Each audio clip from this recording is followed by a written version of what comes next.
With these rich and glowing colors, the chemists improve on nature. Yard after endless yard of perfect and flawless material bears ingrained in its very structure the colors and designs that will enhance its beauty in the interior trim of the finest motor cars. The tire you ride on, born in a Mississippi cotton patch, in a cane field in Louisiana.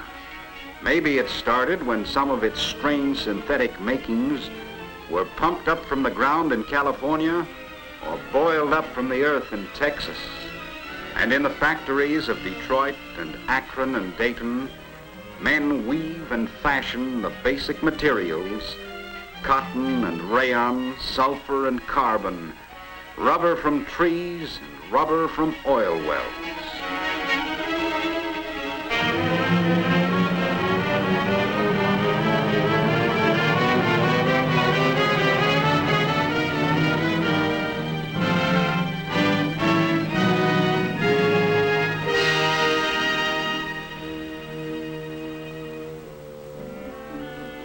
A gripping, springing, live thing, resiliently spry and untiringly useful. Sand and flame make glass, but it takes skilled men to grind and polish glass to optical clarity for safety vision.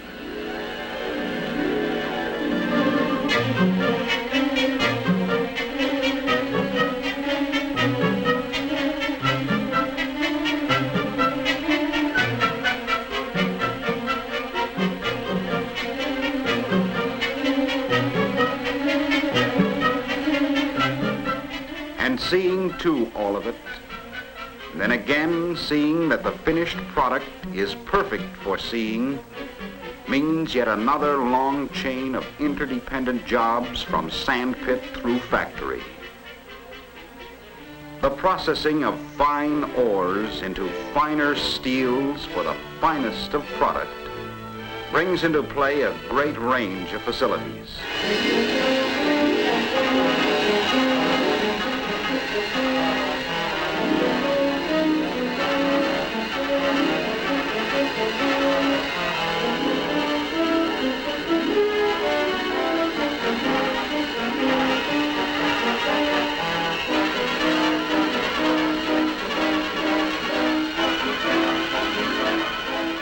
The linkage of jobs to be done along the line is always and infinitely expanding.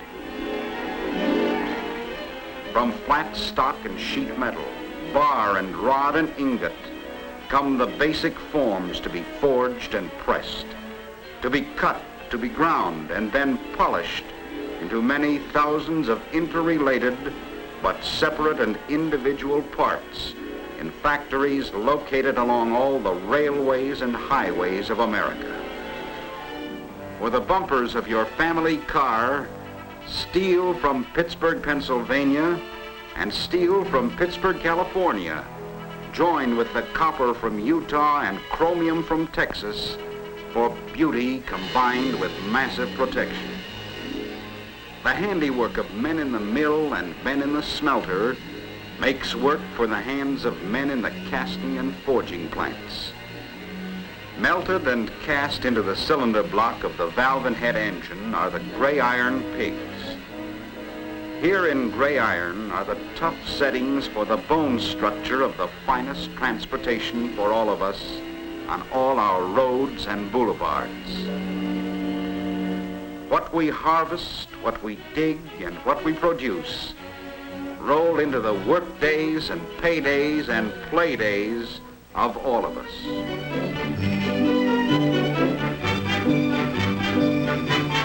Here, gleaming and precise, is a differential pinion gear. It took a miner to get it from the ground and a railroad man to carry it to the docks. The crew of merchant seamen cargoed the red dust to the blast furnaces.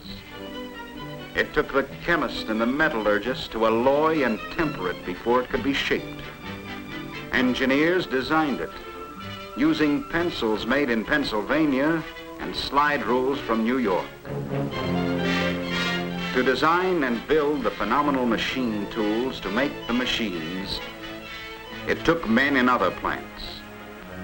To build these intricate and wonderful machines themselves took other skillful men in other factories. To guide and to use the machines takes more men with hands that are skilled and finely productive. Behind each such job is the mighty panorama of men at other jobs. All of us making a living and making a fine product for others and ourselves and our families. For all of us who run machines and for all of us who sell other things to other men who run machines. Gauges, to increase the powers of vision 1,000 times. To make the sense of touch so delicate that it can weigh a puff of smoke. To magnify the inch 1,000,000-fold.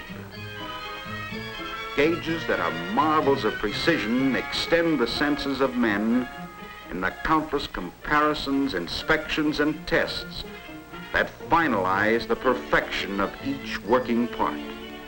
It takes supreme precision to give us the smooth and effortless driving that all of us want. But men and women, and only men and women, have the judgment to tell right from wrong, to separate the best from anything less than the best. Making sure we have done right by all the finest materials America can supply calls for a whole new category of excellence in service. Vigilance and devotion applied to the ideal of seeing that only the best passes inspection. In the factories, locally built, giving local employment in every great area of the nation.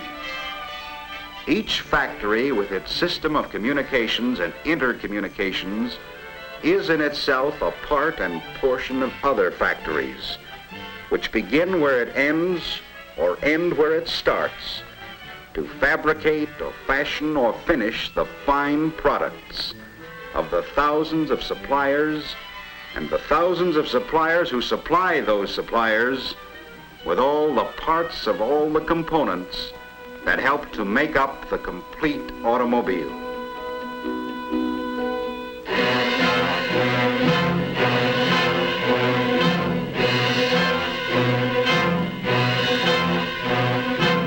Today's product of the superbly equipped plants is the life story of 10,000 engineers, with hundreds of supporting departments and thousands of supporting suppliers, completed by the master hands of 1,000,000 factory men who inscribe all their ideas in metal. The careful and meticulous attention to every detail of quality and perfection has resulted in constantly improved performance, efficiency, and stamina through the years.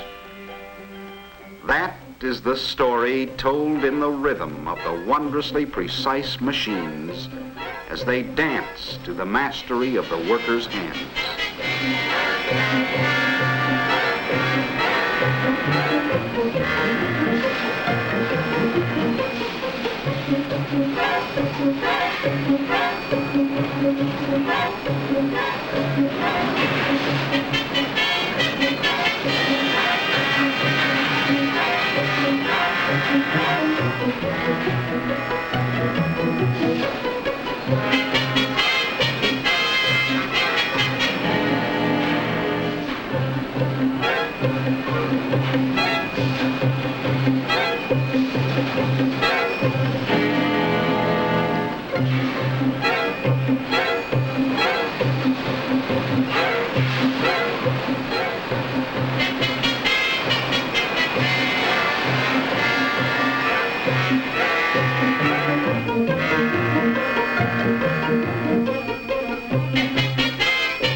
Of more than 17,000 parts must fit smoothly, accurately, rightly with some other part.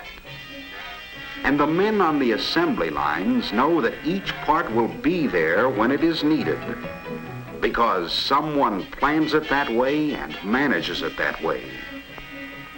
The men on the assembly lines know that each material will be fitting and each part will fit, because someone builds it that way and someone checks it to see that it is that way. And so it is that in the finished motor car, 17,000 separate and individual parts are so well designed and so well combined, all to give us just the qualities we demand in our finest of transportation: the beauty and the comfort and the fine long life performance with fine economy. From all the designs and all the plans, all the materials from all the processes, and all the parts made by all the skills of all the men and all the magic of all the machines, move through all the pageant of production in a great orchestration of interdependence, one upon another and another, into a fine climactic assembly of the finest products of all of us, for all of us, for all the farms and all the cities and towns of all our land. And the men who inspect the final product know that each part must be of perfection certified, quality first to last. The harvest of America's finest automobiles keeps rolling off the assembly lines year after year, every year finer and finer. The face of America has been changed. A factory is built out in the open country, and quickly a great city arises around it.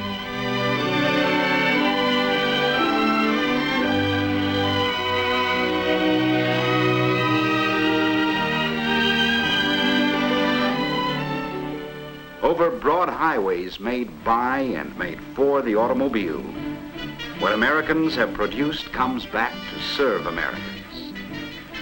So it is that we can live in the country, work in the city. Life in America has changed. So it is that we can make our living on a farm and have a home in town. So it is that we can live where we want to. The shopping centers now come out to meet us. The ever-expanding involvement of people takes on a new dimension, the great new dimension of interrelated use.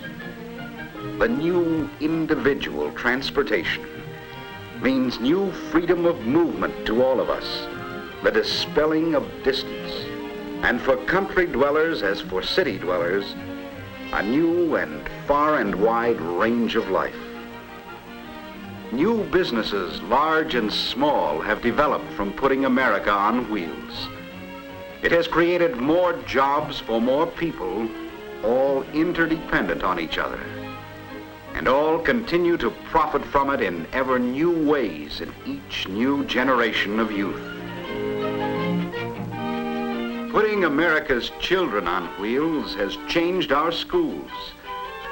It has made possible better education, has built for better training for tomorrow. And all will profit from it in health and wealth and recreation. Putting America's workers on wheels now means that there is more work within ready reach, more work for men to do, and more ways to get to the work and make more money. On the money somebody else makes, all of us are dependent for the harvest of money we make. In all America, the money we make on any job changes hands many times. And every time it changes hands, it benefits all of us, the miner and the farmer and the rancher, all producing the finest materials. The worker and the machine, all using the finest, the newest processes to do finely by those finest materials. building the finest and the largest low-cost cars and trucks for everyone to haul anything, anywhere, and haul anyone, including ourselves. And so it is that all of us in interdependence live independently on wheels.